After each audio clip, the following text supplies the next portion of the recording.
Stop pretending that you're not a sensual, sexual creature. It is one of the greatest gifts of being human. Hi, I'm Miriam. I'm a spiritual guide, and this message is for someone who is hesitant to dip fully into the humanness of their life. I am a firm believer that our true work as humans is not to ascend or transcend the human condition, but instead to dive deeper into it and feel all the feelings and lean into the writhing, pulsing, thrumming sensations that our body gives us regularly.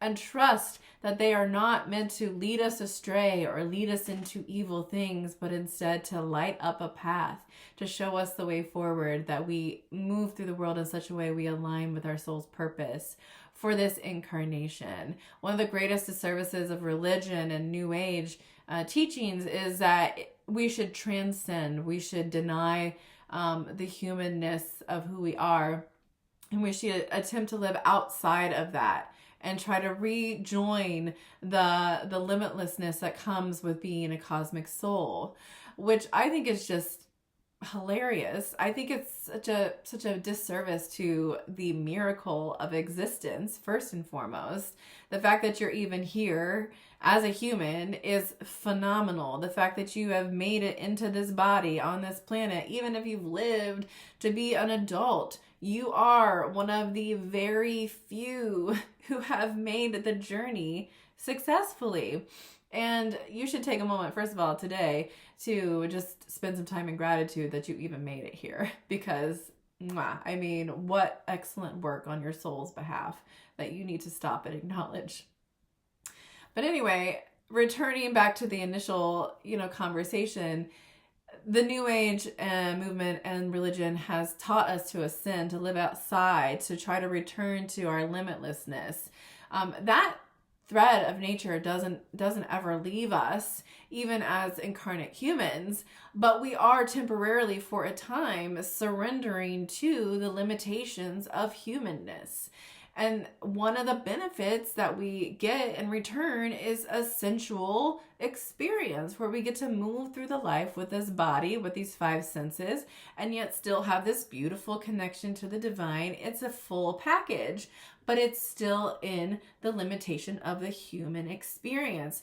And so our true freedom is not in escaping. Our true freedom is in surrendering. And that means that when we have sensual hits, when we get lit up and turned on, that is a guide. That is a sign, a guide from our body that we are moving towards something that wants to be explored, that wants to be engaged with. It's important to our journey. What happens when we deny our turn-ons over and over again? They start to get cranky. They start to get sticky, and they start to get confused about how to get what they want, to get the expression that they want. And they start to convince us to act in ways that are harmful towards others. This is why we see so much delusion around the intent of sex in our collective, with all the harm towards women and children and even men, the sex trafficking, the degradation of the feminine, the reduced feeling of the masculine, right? We've put us all into these places where we have taken us fully out of the true nature of our sexual energy and reduced us to just these objects that are seeking confused pleasure from each other. What we are being asked, and what has the fire of the recent Aries transits has made available to us, is a reignition of the passion of our existence, of just being here, being these like writhing human creatures that are sweaty, and we have blood pulsing through us, and we experience this full spectrum as a human. Hold on. I'm not going to bow out because I've got the messaging coming through. I just took a blip. Hold on. Yes, we are leaning into this nature of who we are. And when we remove the shame that we've been taught to consider in our experience, when we allow that to be completely burned away, we are opening ourselves up to this full human experience. Okay.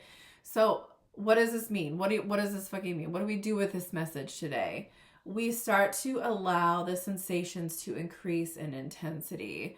We start to create practices where we don't deny anything. We don't shame it away. We ask with curiosity, what does this mean? What are you trying to say to me? What's the information we're trying to get across? And we take away the judgment and the fear that comes with feeling aroused by our connection to the divine. The divine wants you in intimate connection with it. It says, bring it on. It says, let me surrender to me. Yes, you are turned on by me. You are turned on by what I can give you. You are turned on by what I can live through you. But I respect your sacred sexual energy, and I'm only going to engage with you in that way if you open up to me and say a full-hearted, yes, I want to be lived by you.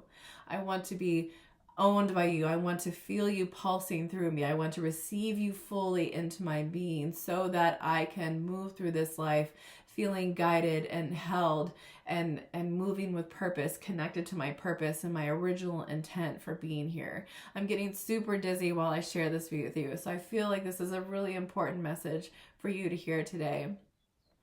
Give into the sensation. Be available to the sensation. Start there.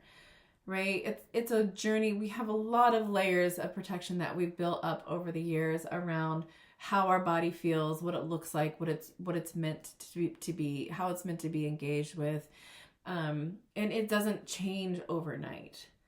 But it always starts with a willingness to hear from it. Like, what does this sensation mean? Can I be curious about why that thing that culture tells me I shouldn't be into this isn't part of the plan, and yet here I am really turned on by this.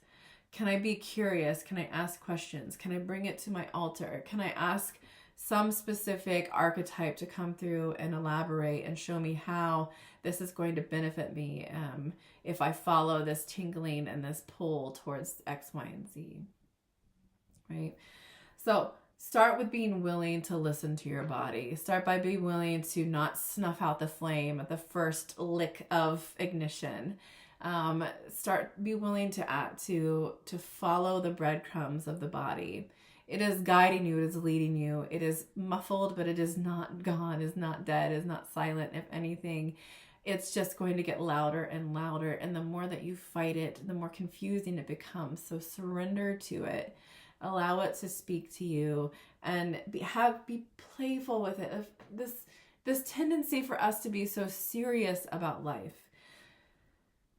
is a real disservice to us, right? Like, I struggle with this always. I get very serious about life, thinking that every next step that I make is the most important decision I'm ever going to make. And when we zoom out and we take this cosmic look at what's happening here on our planet, it's hilarious to think that, like, if I offended someone when I sent that email, the amount of life force that I waste on that one decision because I'm taking that email so seriously it's just hilarious. And while at the same time, it is very important. It is meaningful to stay engaged and to be present and to be available to the world around you.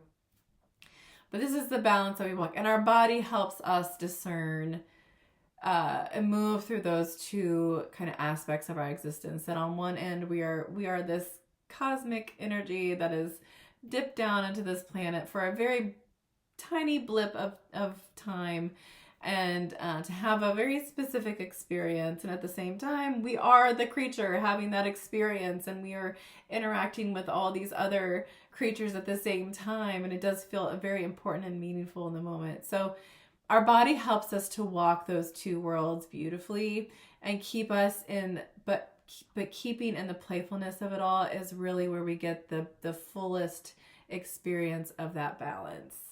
Okay, this was a big one today. Let me know what you think, if this is speaking to you, if you've been feeling this call to be more sensual and expressed in your body, and how it's showing up in your life.